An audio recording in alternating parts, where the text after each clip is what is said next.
Histoire bizarre des abonnés. Bonjour, Léo Augusto et Mamie, je suis June, 15 ans fan de votre chaîne depuis 2019. C'était en 2013. À cette époque, ma famille vivait à la campagne, où je croyais qu'il était très probable que des choses surnaturelles apparaissent là-bas. Mais enfin, mon père buvait beaucoup à cette époque. Il se saoulait sans pitié ni remords. Et à cause de ça, je sentais qu'il apportait beaucoup d'énergie négative avec lui. Il restait au bar à accumuler de la mauvaise énergie, n'est-ce pas? Il rentrait à la maison pour la relâcher sur la famille, sans s'en rendre compte. À cette époque, j'étais tout le temps malade, mec, c'était fou. Une nuit, j'étais dans la chambre de mes parents, allongé avec lui, tu vois? Mon père dormait ivre, mais je n'arrivais pas à m'endormir parce que j'avais des nausées et mal à la tête. Et puis, à un moment donné, j'ai décidé d'aller dans la chambre de mes sœurs, puisque ma mère était en train de parler avec elles de quelque chose. Mais avant de me lever du lit, j'ai regardé vers la porte de la chambre, tu vois, et j'ai vu la silhouette d'une fille agenouillée à l'entrée de la porte qui m'observait, tu vois, juste avec la tête à l'intérieur de la chambre. Elle avait la tête un peu penchée et de longs cheveux qui touchaient le sol. J'ai cru que c'était ma sœur, tu vois, parce qu'elle a les cheveux longs, mec.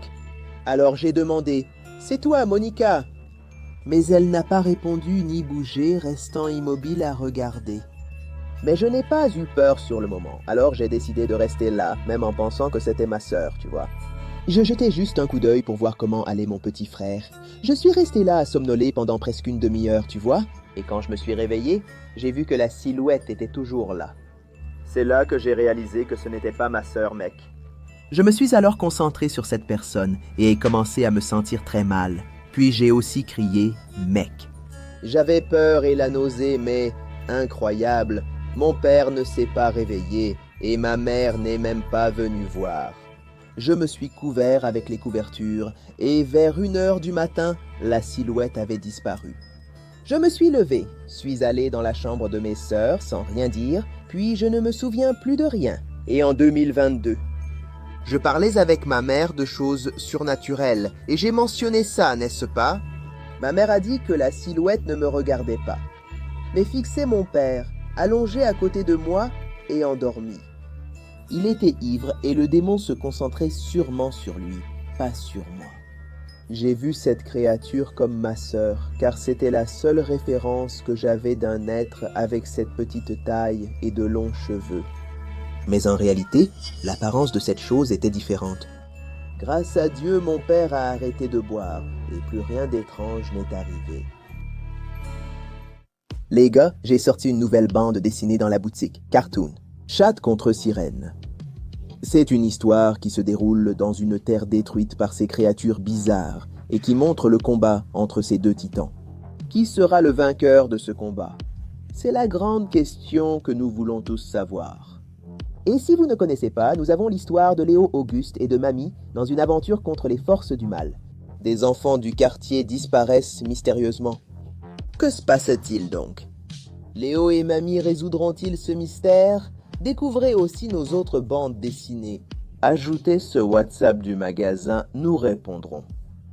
Bonjour Léo Augusto et Mamie, je suis Janaïna. Il y a eu un parc d'attractions en ville, c'était vraiment sympa. Il y avait plusieurs manèges.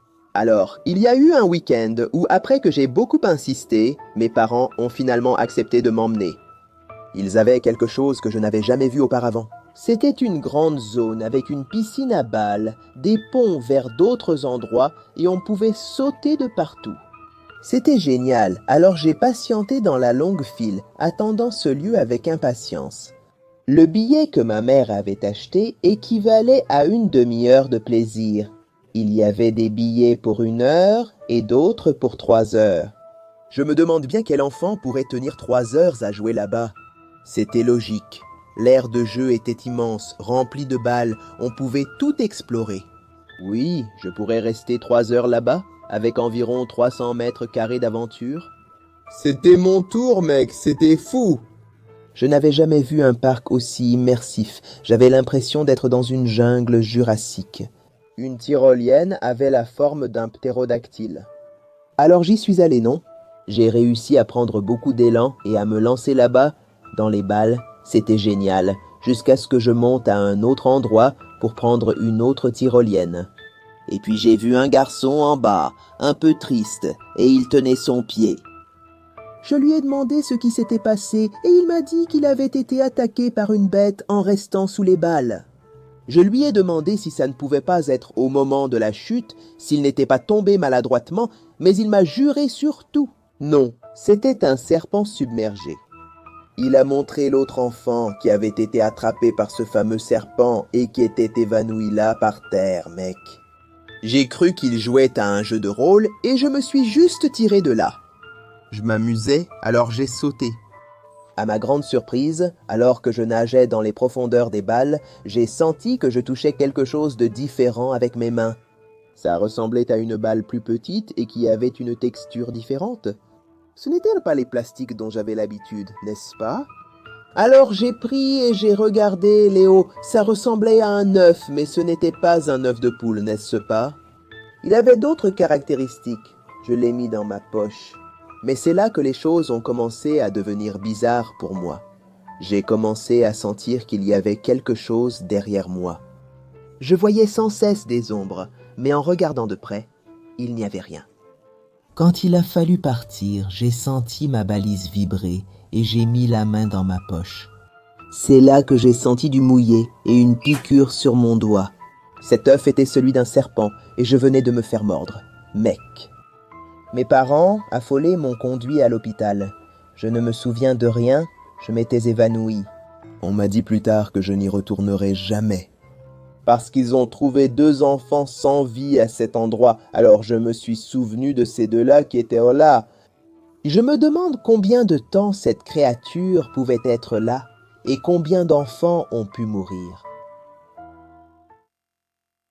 Histoire bizarre des abonnés.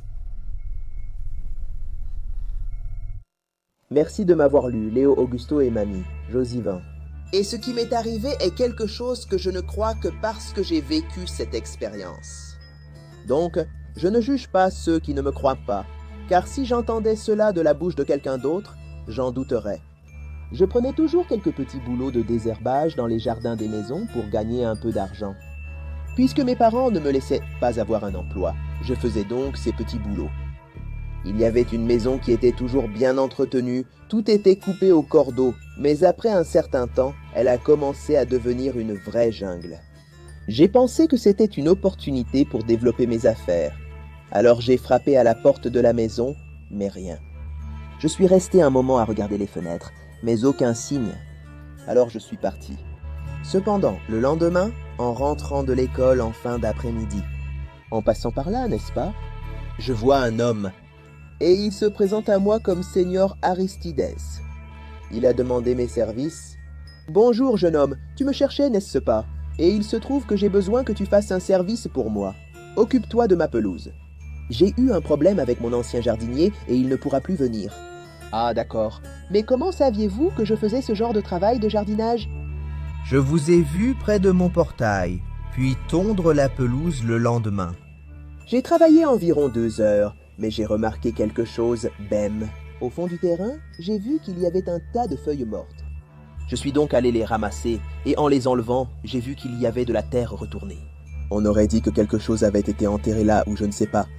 Je n'y ai pas fait attention, j'ai terminé le travail, tout mis en sac. J'ai cherché le vieux pour être payé, sans le trouver. J'ai frappé chez lui, mais le vieux n'est jamais venu, mec. Je suis passé là-bas plusieurs jours et je n'ai eu aucune réponse. Mec, tu crois qu'il m'a arnaqué? Après une quinzaine de jours, en passant devant chez lui, le vieux est apparu. « Hé, monsieur Aristide, où est mon paiement? »« J'ai besoin que tu refasses le nettoyage de la cour demain. Et mon argent? » Je nettoie seulement après le premier paiement. Le précédent jardinier a agi comme toi, un mercenaire avide d'argent. Et maintenant, son destin est 7 pieds sous terre. J'ai trouvé ça bizarre et j'ai fini par faire le boulot du vieux. C'est là que j'ai senti une odeur étrange sur place et j'ai remarqué qu'en m'approchant du fond, il y avait quelque chose de pourri. C'était enterré là. J'ai donné un coup de pioche et senti quelque chose d'étrange. C'est là que le vieux papaye est apparu, C'est quoi cette mauvaise blague? Qu'est-ce qui se passe ici? Pourquoi une main est-elle enterrée? J'ai tout dit à mon père. Il s'est fâché en l'apprenant. En frappant à la porte du vieux, tout était sens dessus dessous dedans. Mec, on aurait dit qu'il avait effacé toutes les traces, comme si un tracteur était passé par là et avait arraché une partie du sol. Frérot, même comme ça, ce fameux Aristide n'était pas là, on aurait dit que ce gars était un fantôme. Il apparaissait seulement pour donner des ordres de travail. Il disparaissait lors du paiement. De temps en temps, quand je passe là-bas le soir, je vois une lumière clignoter à l'intérieur, au 2e étage, mais elle s'éteint vite et tout redevient sombre. Jusqu'à aujourd'hui, je me dis que ça aurait pu être moi enterré là, tu sais? Heureusement que je suis parti à temps. Contrairement au dernier, jardinier. Salut Léo, Auguste et Mamie, je suis Alice, 11 ans et j'adore votre chaîne. Cela s'est passé lors de la retraite de l'église. Là-bas, à cet endroit, il y avait une aire de jeu où tous les enfants, moi y compris, aimaient beaucoup jouer. Il y avait des balançoires, des bascules, un toboggan, etc. Mais il se passait parfois quelque chose d'étrange. On ressentait une mauvaise énergie là-bas. Ça faisait un peu peur parfois, mais en jouant avec les camarades, on finissait par oublier, n'est-ce pas? Cependant, il y a eu une fois où mon amie Cécilia et moi, nous étions là sur les jeux, en train de nous amuser frénétiquement, jusqu'à ce que cette mauvaise énergie commence à revenir. Elle a plané sur l'endroit et, étonnamment, les balançoires ont commencé à bouger lentement. Mais la balançoire jaune se balançait d'une manière beaucoup plus forte. Et ce n'était pas à cause du vent, parce que la balançoire était très lourde, n'est-ce pas?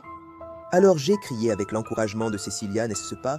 S'il y a quelqu'un ici, fais bouger la balançoire rouge plus fort que la jaune. Et, incroyablement, Léo, la balançoire rouge a bougé très fort.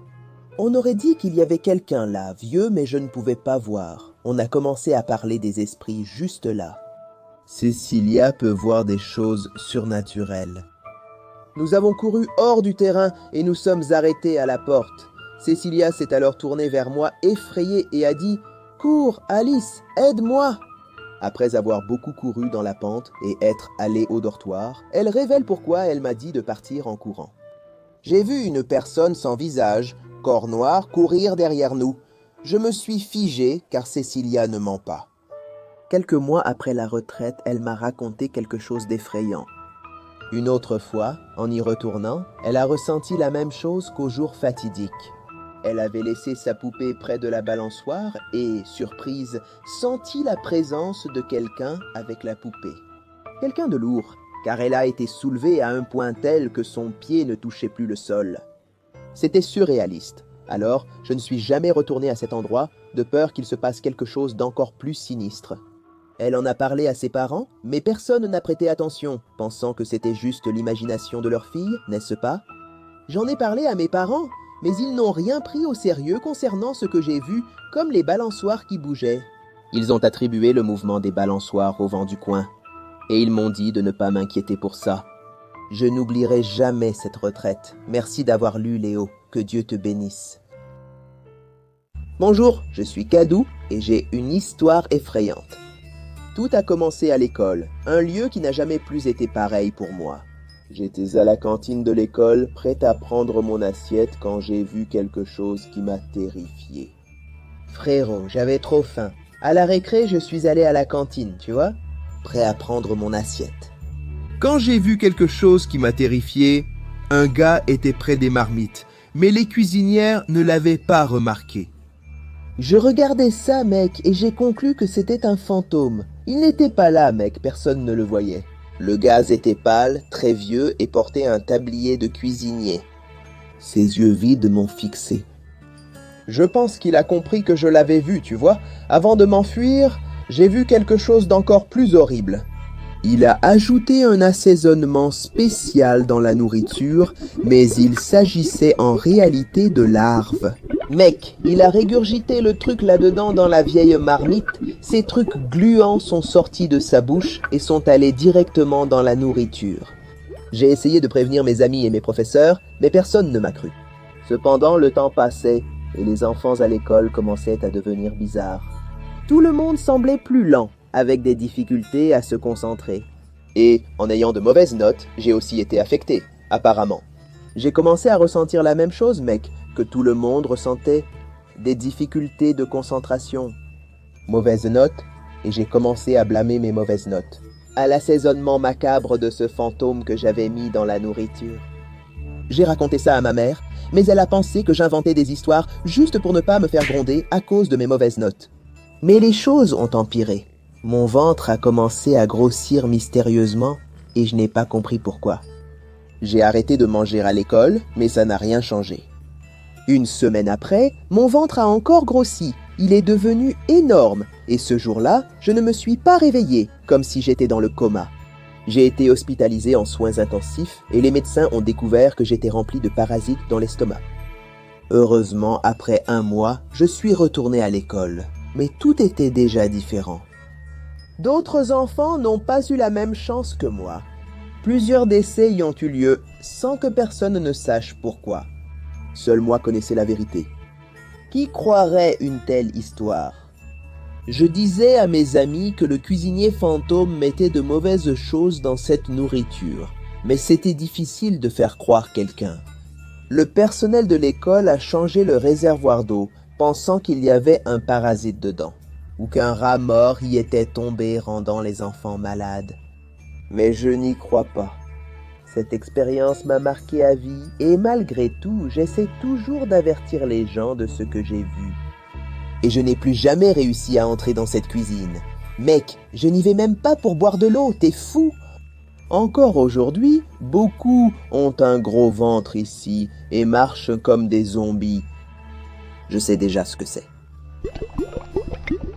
Bonjour Léo, Auguste et Mamie, je m'appelle Ryan et j'ai 11 ans. J'ai une histoire sinistre à vous raconter. Une fois, j'étais à l'école et c'était l'heure de sortir. J'avais un vélo et, avec mes amis, j'adorais faire des courses. Pour savoir quel vélo ou cycliste était le meilleur ou le plus rapide, n'est-ce pas? Au final, c'est nous qui pédalons, tu vois.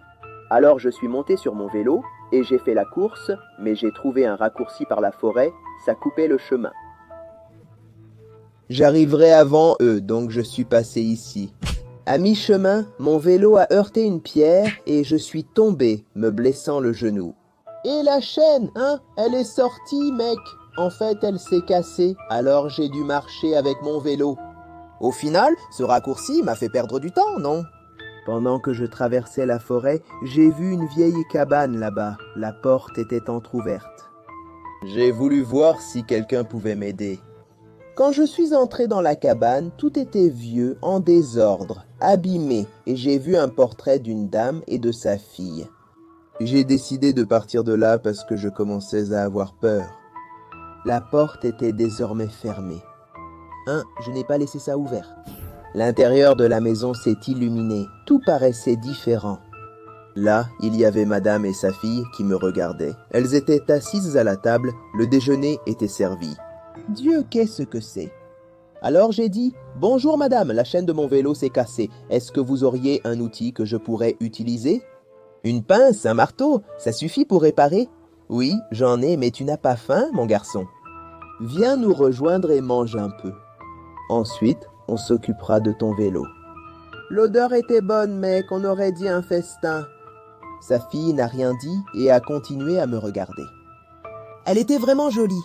Alors je me suis assis pour manger. En y regardant bien, la maison était impeccable dedans. Jusqu'à récemment, tout me semblait vieux et délabré. Je perds la tête. Quand j'ai pris la cuisse de poulet et que j'ai mordu dedans, j'ai ressenti une légère douleur dans mon bras, mec, mais je n'y ai pas prêté attention. Ça doit être un réflexe de la chute, non? Et je ressens maintenant que mon corps s'est refroidi, alors j'ai continué à manger et cette douleur a augmenté. Jusqu'à ce que, tout à coup, j'entende mes amis m'appeler. On aurait dit qu'ils étaient très loin, et soudain, le volume a augmenté. J'ai juste senti une grosse claque sur mon visage qui m'a fait tomber par terre. Mec, je suis tombé de la chaise, tout était encore en vrac, et maintenant mes amis sont en train de m'appeler. Et Ryan, réveille-toi, t'es fou! Qu'est-ce que tu fais ici? Je vivais une illusion absurde créée par ces deux-là. En réalité, ce que je pensais être du poulet, c'était mon bras. Je mordais mon propre bras. Mes amis ont même essayé de me prévenir de ne pas prendre ce raccourci, mais j'étais bien trop en avance sur eux, tu vois. Ils n'ont pas pu me prévenir à temps. Mec, jamais vécu ça. Mon bras a été complètement abîmé, qu'il avait une grosse morsure. À la maison, j'ai dit à ma mère que c'était un chien, tu vois, parce qu'elle ne m'aurait jamais cru si j'avais dit la vérité. Ma mère m'a emmené à l'hôpital, tu vois. Ce même jour, mec, j'ai eu une piqûre. On m'a fait quelques points. J'ai eu plusieurs points de suture au bras, mais après un certain temps, là, mec, je suis allé mieux. Je ne suis jamais revenu ici. T'es fou, mec. Je me demande encore qui étaient ces deux-là. Étaient-elles venues prendre mon âme ou autre chose?